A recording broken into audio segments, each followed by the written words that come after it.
Y regresamos con Patricio Peralta para continuar hablando de las noticias más importantes de esta mañana. Patricio, tienes la palabra. ¿Qué tal, Ángela? ¿Cómo estás? Bueno, vamos a revisar lo que ocurrió esta semana en Ecuador. Esta masacre ocurrida en la penitenciaría del Litoral, en Guayaquil, es la primera de este año y se suma a los otros 16 amotinamientos y masacres que se han registrado desde 2018. El medio ecuatoriano gráfico Tinta Digital publica una serie de viñetas para entender qué pasó y por qué. Al menos 17 personas privadas de libertad fueron asesinadas y 15 están heridas en medio de balazos, desmembramientos y decapitaciones. El contexto es la violencia generalizada que atraviesa el país y la militarización, incluidas las cárceles, como medida adoptada por el presidente Daniel Noboa. Este hecho ocurrió pese a la presencia de militares en esta cárcel.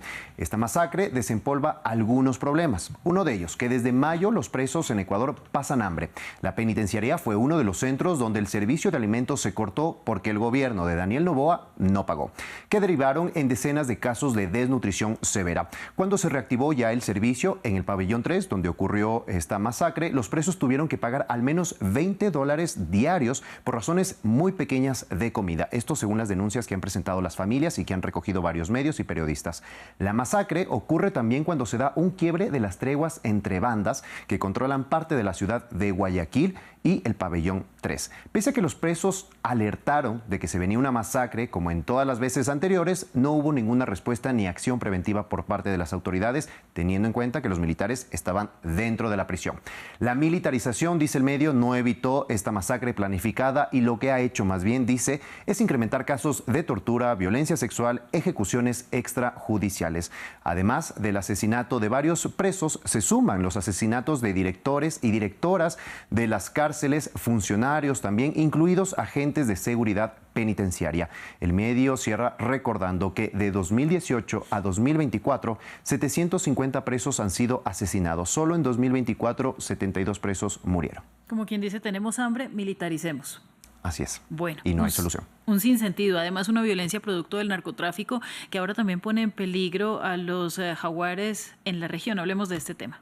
Así es, el medio Mongabay publica el estudio de Biological Conservation que alerta que la supervivencia de los jaguares está en peligro por el narcotráfico, sobre todo en el corredor biológico mesoamericano que conecta áreas naturales desde el sur de México hasta Panamá. Y señala que la lucha antidrogas liderada por Estados Unidos contra el tráfico transnacional de cocaína está empujando a los narcotraficantes hacia áreas protegidas para establecer nuevas rutas. Estas zonas son remotas, con poca presencia humana, que pues crea condiciones perfectas para las actividades ilícitas del narcotráfico.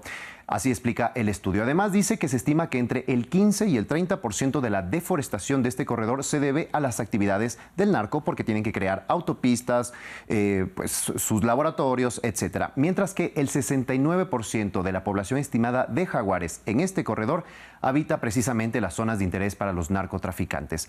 El medio cierra con la recomendación de los investigadores que dice que se debe revisar esta política antidrogas por sus consecuencias en la biodiversidad y en este caso en la especie que es el jaguar. Bueno, pero lo veo difícil. Vamos a continuar con más efectos de la violencia, pero ahora hablando de lo social, vámonos hasta Haití. Hay un médico que se resiste a dejar su país. Cuéntanos esta historia.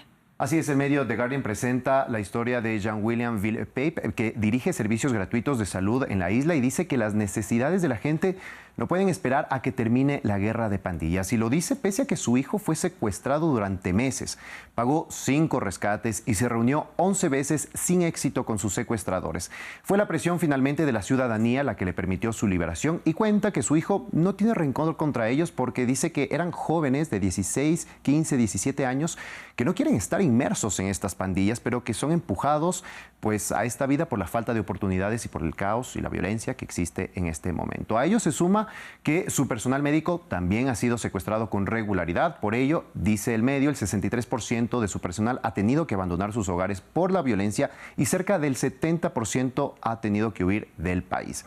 La historia de Pape, cuenta el medio, es de resistencia y resiliencia. Regresó en 1979 tras una formación médica y atendió principalmente la diarrea infantil, que para entonces registraba una mortalidad del 40% de todos los niños que ingresaban por esta enfermedad. Luego trató los primeros casos de VIH-Sida en la isla e instauró programas para su atención.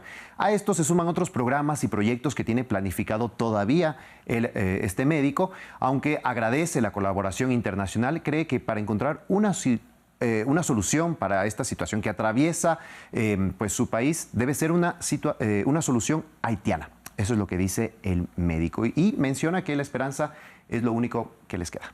Un héroe de la vida real, Patricio. Así es. Vamos a cerrar esta revista de prensa con una caricatura del tema que ha copado las portadas y la agenda de esta semana. Me encanta esta imagen. Así es.